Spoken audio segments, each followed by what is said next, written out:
But let me start here. When did you get word that things were awry?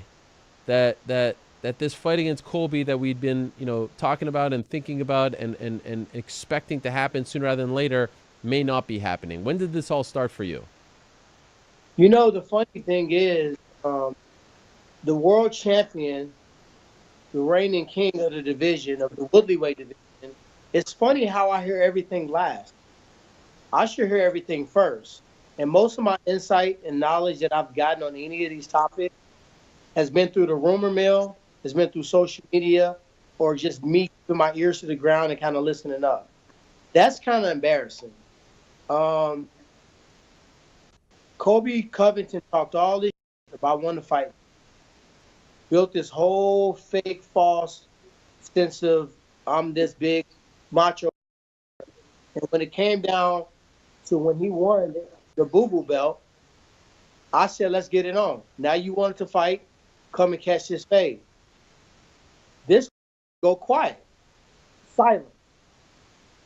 Now he's faking a sinus injury because he don't want to fight me on a card that he might not make the money that he's supposed to make. He figured that, you know what, I'm going to take this L anyway. I know I'm not going to beat Tyron. I just wanted to get to the championship fight to make that extra money. I don't know what his contract, but my gut tells me as interim champion, he possibly is getting every points. So he's trying to prolong the situation, prolong this I got ready for him, into a card where he can try to tuck himself underneath a Conor, a John, or a New Year's Eve card. And I think the UFC made a call his bluff. If you got sinus problems, take a damn Zyrtec. You had the same issue when you fought RDA, and you fought the fight. But now all of a sudden, you need to blow your nose before you can fight me. I think it's embarrassing, and every fan on earth should call him out on that.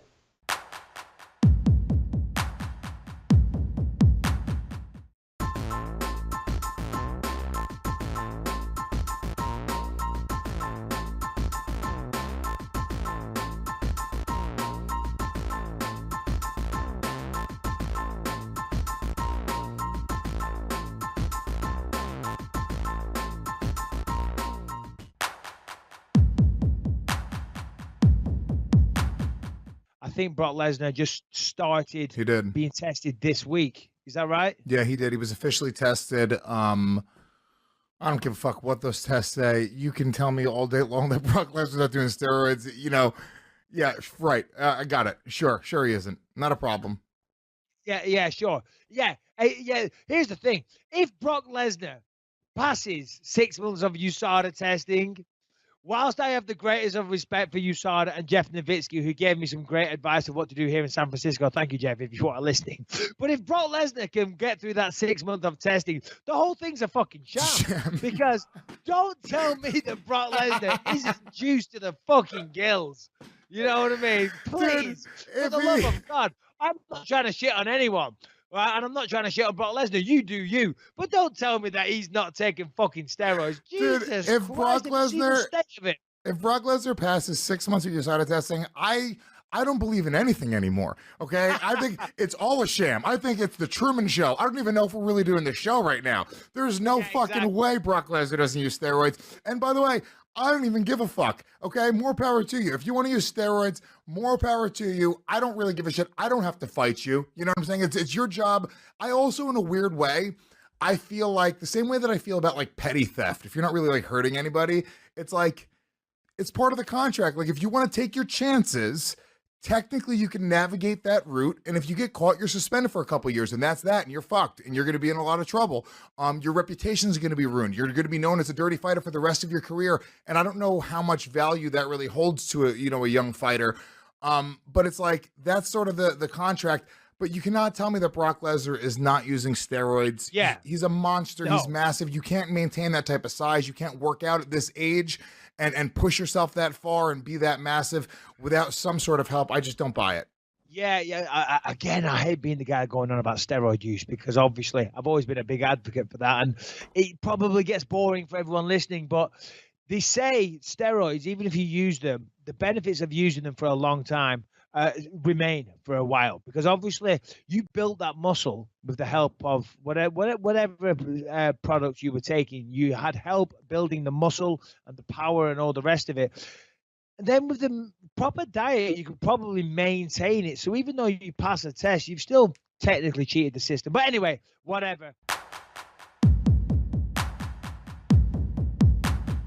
Who did he call? Did he call out somebody? Yeah, so he called out, well, he said he would be willing to step in to fight Gustafsson at UFC 227 on August 4th because Volkan Oezdemir had to pull out. He broke his nose, so he had to pull out of that Something fight. happened with Gustafsson, no? Yeah, so then within the hour of that happening, Gustafsson, his management said he had to pull out of the fight. He got hurt over the weekend or whatever. He has a minor injury. Over the weekend? Or whatever. He's been training, Right. So he got injured, yeah. And boy, did DC take issue with that. Yeah. You want to read that? I mean, DC really... DC took issue with what now? Gustafsson not fighting Anthony Smith. DC writes... it was like an open letter that he put on Instagram. Yes, he did. He sorry, where is this? He wrote after the minor, he goes, "Dear Alex, I don't know what happened to you going back to the Rockhold situation. You've always been a stand-up guy, but your behavior changed. From calling a guy out the day after he got knocked out to now offering to fight me knowing I have a broken hand after Volkan couldn't go. Now you've turned down Jan Blachowicz, turned down Khalil Roundtree, all while calling for a heavyweight title fight. Now, moments after Anthony Smith does his work like an animal, you decide you're hurt. I like that. Man, I respect you as a fighter. I will always be grateful for October 2015, but you and I will not share the same octagon again. I'm disappointed in what you've become. You're so entitled, man. I can't deal with delusional people. Good luck recovering. Our time has passed. See you from the commentary table." Oof. Wait, so he knows he only has a couple fights left. He's got 2, pretty much. That's it. DC's saying he's fighting twice more. So tell me again what Gustafsson his take is on this. What is he saying? He's saying that he's waiting for. Well, no word from Gustafsson now. But why is he calling him entitled? Because he didn't take the fight? I think, because Gustafsson has called for a fight against DC a number of times for a title shot. He's called for an interim title shot against Luke Rockhold when that was being talked about. So I guess DC is looking at it as like, you've only fought a couple of times in the last few years, although he's had injuries. Not to mention, he did look phenomenal versus Glover. Yes. But as we seen yesterday, Glover might be slowing down, and I love Glover. Right. But Corey Anderson, he out hustled him, man. He just outworked him on a few weeks, on how many weeks' notice? Yeah, a couple weeks. But he outfought him. Yeah. He mixed up the strikes with the takedowns, and he didn't beat him up, but he beat him. And so that's Gustafsson's last win, and like DC said, he beat a number of guys since he fought Gustafsson that time. Yes. So I can understand his point. But what made him say all that? I'm disappointed because he's saying that I'm not. Is he saying that he's sitting back waiting for DC? I'm confused. I guess DC is just what saying, made that tweet come out? I guess the final straw was that Gustafsson decided that he was, that he has a minor injury. He's out of the 227. He's not going to fight Anthony Smith. And then, I guess DC is just kind of tired of hearing. I would have liked to see that fight. Absolutely. Absolutely. Why not? I mean, that Anthony Smith said he would just leave Germany and fly right to LA. He would go fight.